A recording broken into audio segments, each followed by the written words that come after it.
Bienvenue sur le podcast Les Audacieuses. C'est un podcast qui met en lumière des femmes qui entreprennent, transforment leurs idées en réalité et osent. Ici, on parlera de chemins parcourus, de doutes, de défis, de déclics, de motivation, de résilience. On parlera surtout d'humain. On explorera des parcours de femmes entrepreneurs vivant en Afrique de l'Ouest, Côte d'Ivoire, Sénégal, Bénin, Togo, des pays dans lesquels je voyage, mais aussi au Maroc ainsi qu'en France. Découvrez ces portraits de femmes qui innovent et qui tracent de nouvelles voies pour leur pays. Je suis Sophia El Hajjaj, consultante en entrepreneuriat et en innovation. Et je suis ravie de vous retrouver pour ce premier podcast, Les Audacieuses.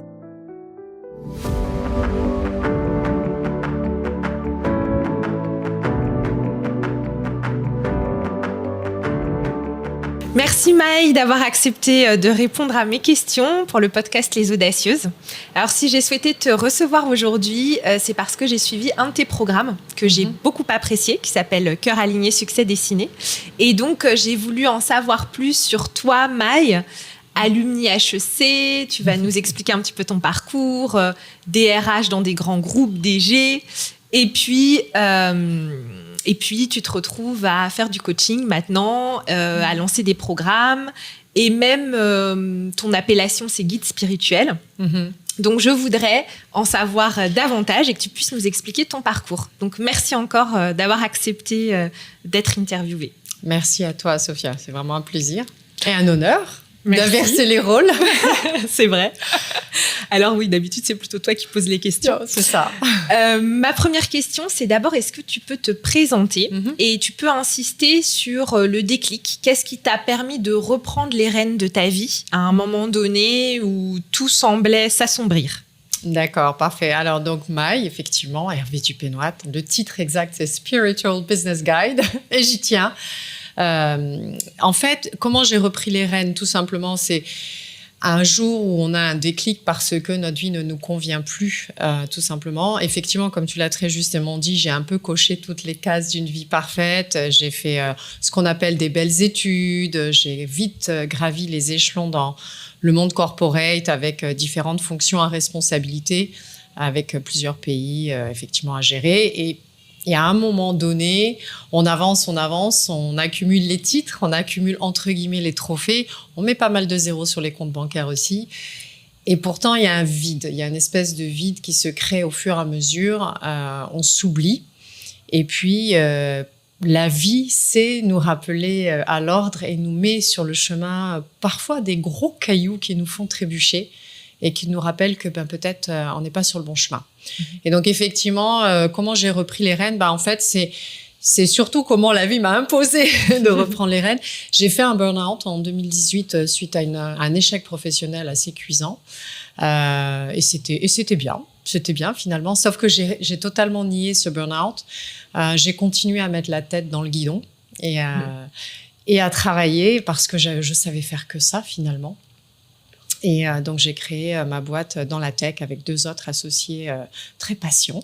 Et j'ai continué jusqu'au fameux Covid. Et là, en fait, j'ai fait un Covid pas très violent, mais qui m'a violentée pour le coup, parce qu'il m'a arrêtée en plein vol.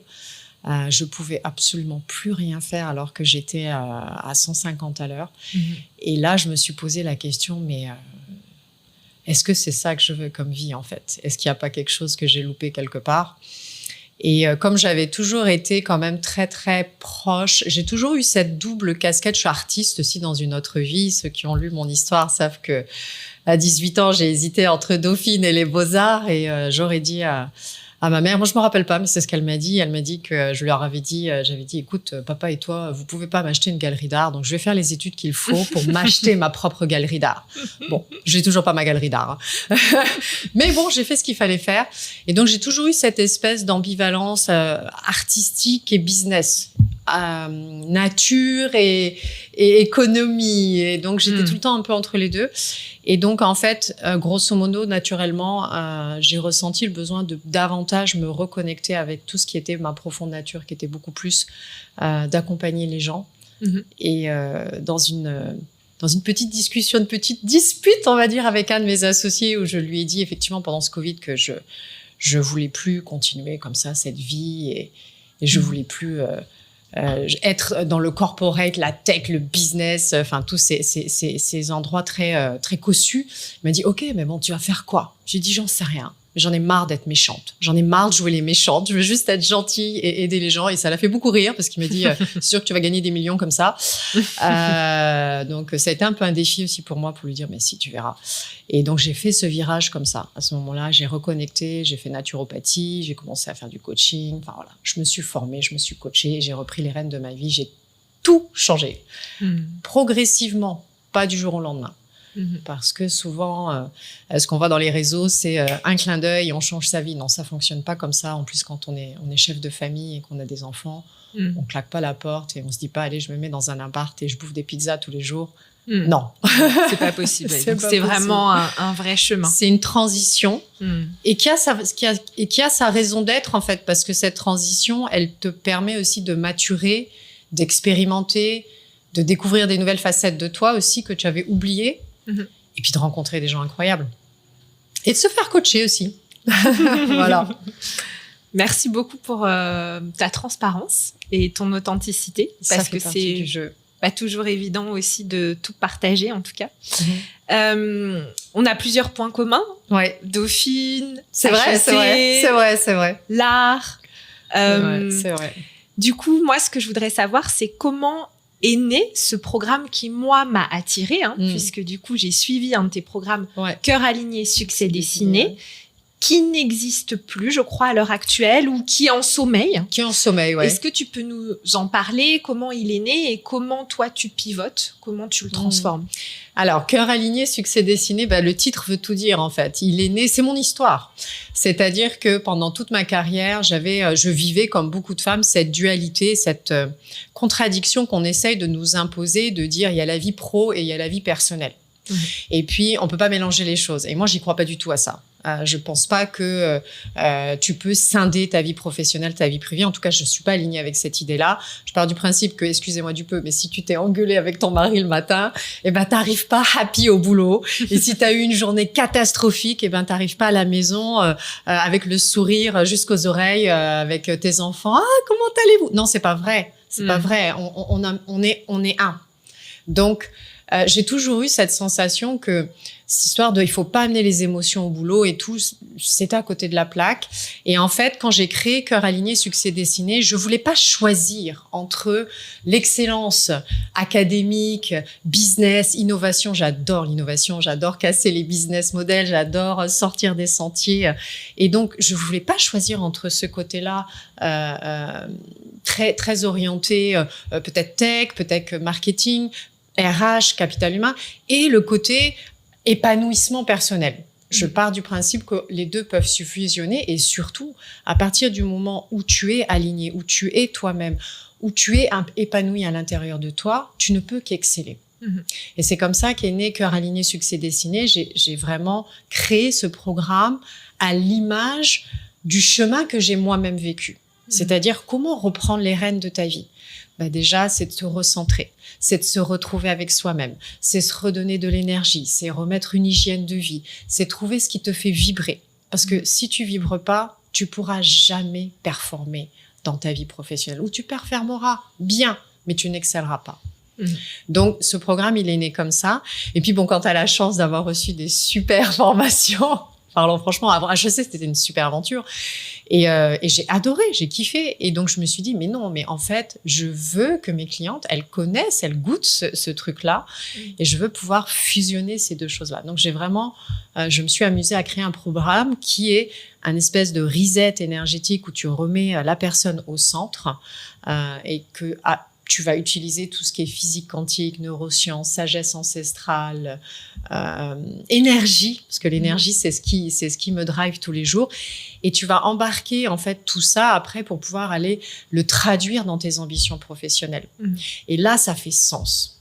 Et là, ça veut dire qu'une personne, même sans forcément faire une reconversion ou même sans forcément claquer la porte au job où elle est, elle va comprendre ce qui fonctionne ou ce qui fonctionne pas et comment elle peut reprendre encore une fois, les rênes de sa vie professionnelle, mais aussi personnelle derrière. C'est comme ça qu'est né Cœur aligné, succès dessiné. C'est juste l'histoire de ma vie.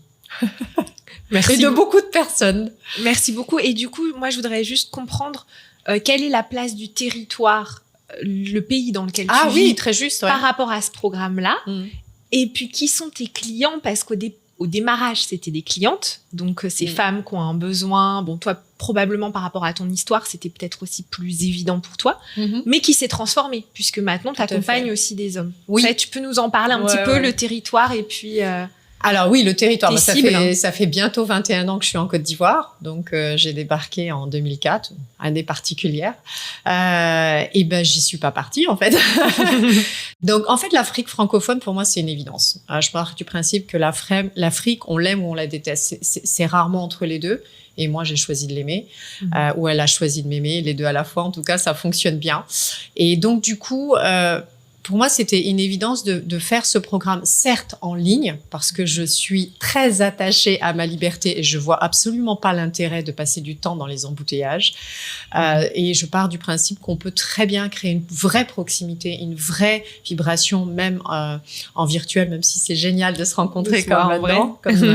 Donc, zone francophone principalement parce que même si j'ai fait beaucoup de choses en anglophone, je trouve qu'il y a un manque crucial, critique dans notre environnement francophone, de savoir revisiter, de savoir en fait, revisiter, redécouvert. Donc, cette volonté que ce soit effectivement en Afrique francophone, que ce soit généralement dans les pays francophones, ce qui m'amène effectivement aujourd'hui d'avoir des clients. Je crois que c'était la semaine dernière. C'était marrant parce que effectivement, j'étais panéliste dans un event où il y avait un triplex, donc Abidjan, Tunis, Paris. Je suis rentrée vite à la maison parce que j'avais un coaching avec une cliente qui est à l'île Maurice et 2 heures après, j'avais un coaching qui était avec une cliente qui est à Montréal. Donc, c'était vraiment... le tour du monde. Voilà, c'était ça. C'était le tour du monde. Mais c'est ça. Voilà, j'aime ça. J'ai eu la chance, à un moment donné, pendant 10 ans, de gérer le capital humain de 10 pays d'Afrique francophone et anglophone. Et j'ai adoré ce côté melting pot. Donc, aujourd'hui, oui, je revendique et je signe, mes coachings sont vraiment destinés à l'Afrique francophone et à la francophonie en général parce que je pense qu'il y a beaucoup à faire. Il y a beaucoup à apprendre et à apporter et à s'enrichir. Ils sont aussi destinés principalement à une femme parce que je suis une femme et que leur histoire et mon histoire ont des points de commun. Tu le disais tout à l'heure, on vit beaucoup de choses similaires, chacune avec notre personnalité, mais les challenges sont souvent communs.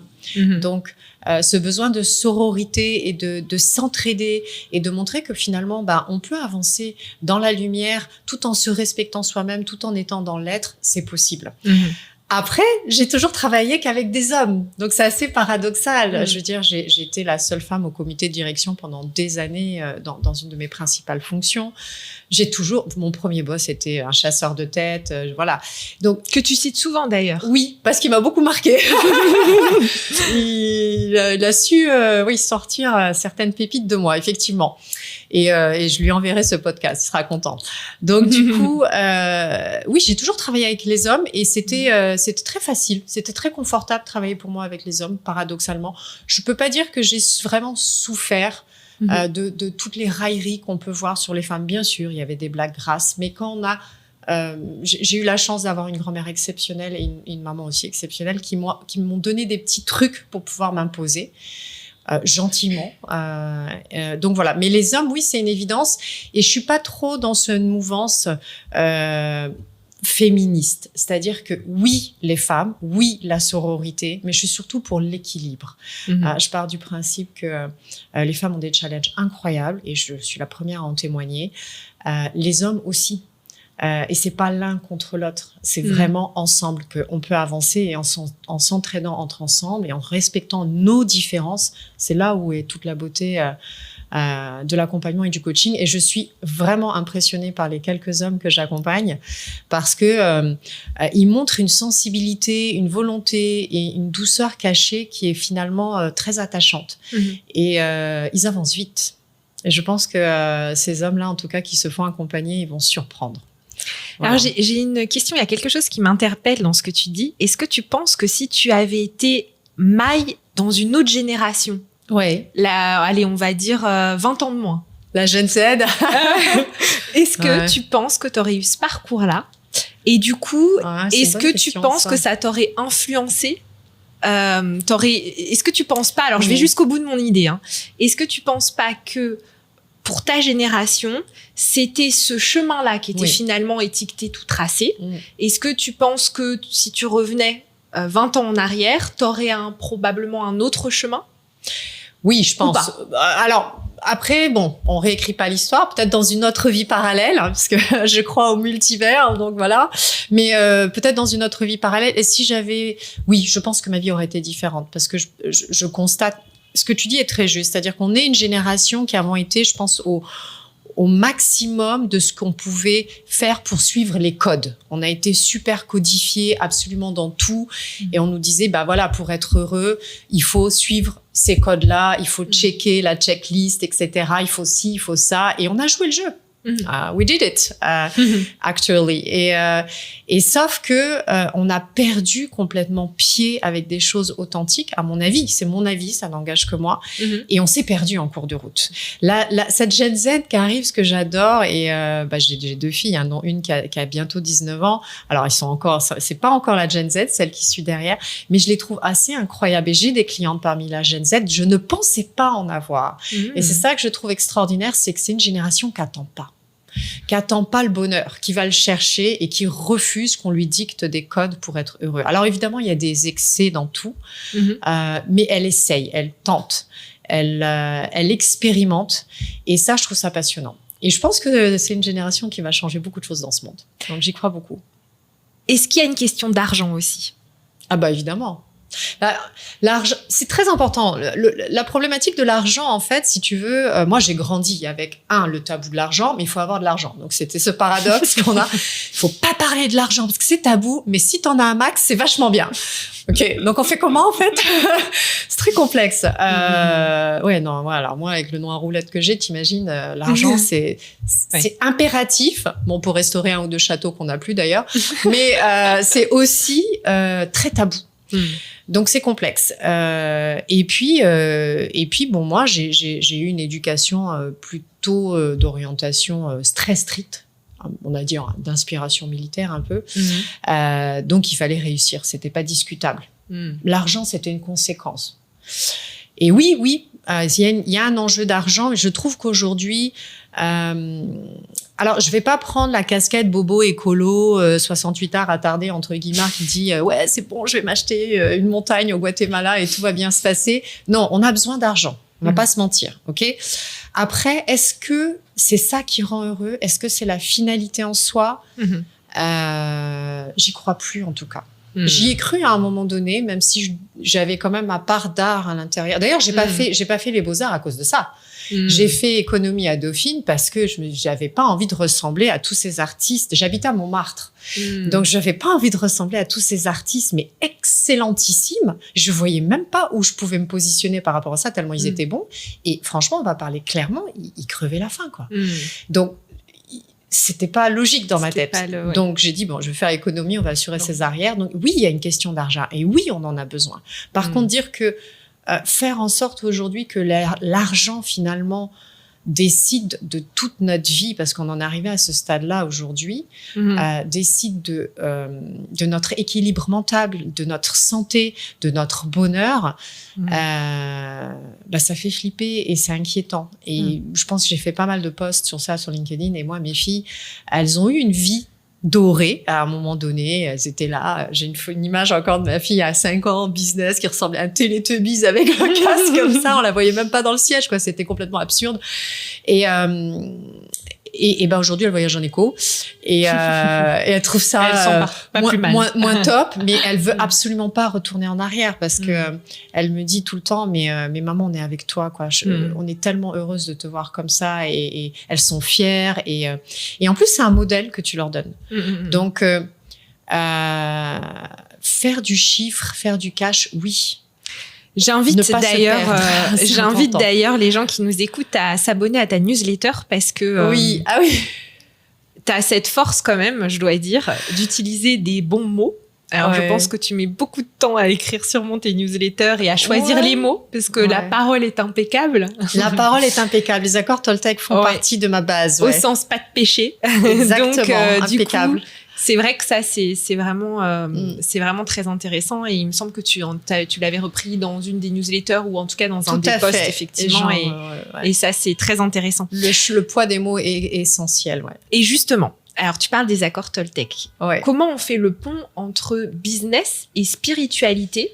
Et je vais rajouter une question. Ouais. On est quand même sur un territoire avec du mysticisme. Oui, tout à fait, ouais. Alors, toi, tu l'as pas dit, mais t'es quand même bretonne. Chez les Bretons. De l'être. Chez les Bretons, on a aussi les druides. Les rebouteux, c'est ça ? Les rebouteux, voilà. Les coupeurs de feu. Ouais. Donc, du coup, comment on fait le lien entre business, spiritualité, rebouteux, HEC, économie, c'est sympa. Hein. Côte d'Ivoire. C'est une ambiance particulière à la maison, ouais. Je dois dire. Comment on fait pour moi, il n'y a pas de lien à faire, en fait. C'est un tout. C'est un tout. C'est-à-dire que, en fait, bon, je vais pas faire un exposé parce que ce serait trop long, mais il y a eu à un moment donné dans l'histoire de l'humanité, il y a eu une scission, il y a eu une fracture qui a été opérée entre la spiritualité, et dans la spiritualité, j'englobe tous les textes sacrés, donc tout type de religion. Je préfère parler des textes sacrés parce que ça a un côté plus généraliste. Donc, il y a eu une fracture entre la spiritualité et la science physique, en fait. Je ne vais pas rentrer dans les détails, mais il y a un moment donné, entre la Terre plate, la Terre ronde et tout. Enfin bref, on a choisi de remettre à la religion, au texte sacré, le côté métaphysique, voilà, et de remettre la physique à proprement parler à la science. Et donc, à partir de là, ça s'est fracturé. Mais c'est complètement absurde. Donc, c'est comme quand on disait le pro, le perso, on peut pas se couper en deux. On peut pas. Je me rappelle cet été. Non, c'était pas cet été. Il y a quelques semaines, j'étais en France, partie voir ma fille et avec une de mes tantes qui est ingénieure, agronome, etc. Et en même temps très très croyante, très pratiquante. Et elle faisait cette phrase de dire oui, je suis ingénieure, mais j'enseigne aussi le catéchisme. Mais je vois pas en fait le paradoxe pour moi à partir du moment où on est un être humain, on est un tout. Et comment on fait le lien ? En fait, c'est très simple. Moi, ce qui m'a permis de refaire le lien entre les deux, c'est la physique quantique. J'adore la physique quantique. Pourquoi ? Parce que ça réconcilie les athées et les croyants. La physique quantique, elle va te permettre, en fait, de scientifiser, de légitimer, de justifier tout ce que les textes sacrés ont écrit depuis des millénaires, y compris les accords Toltec. Donc, elle va t'expliquer de manière scientifique, physique, avec l'énergie, avec les atomes, avec les photons, avec les protons. Ça fera l'objet d'un autre podcast. Comment on fonctionne, comment la foi fonctionne, comment la loi d'attraction fonctionne et comment tu peux manifester. Et quand tu comprends comment ça fonctionne et que tu y crois, et effectivement, tu as raison de préciser que je viens d'une famille un peu de rebouteux. Ma mère est magnétiseuse, mon grand-père était sourcier. On coupe le feu dans la famille, effectivement. Comment l'embarquer dans ta vie professionnelle ? C'est très simple.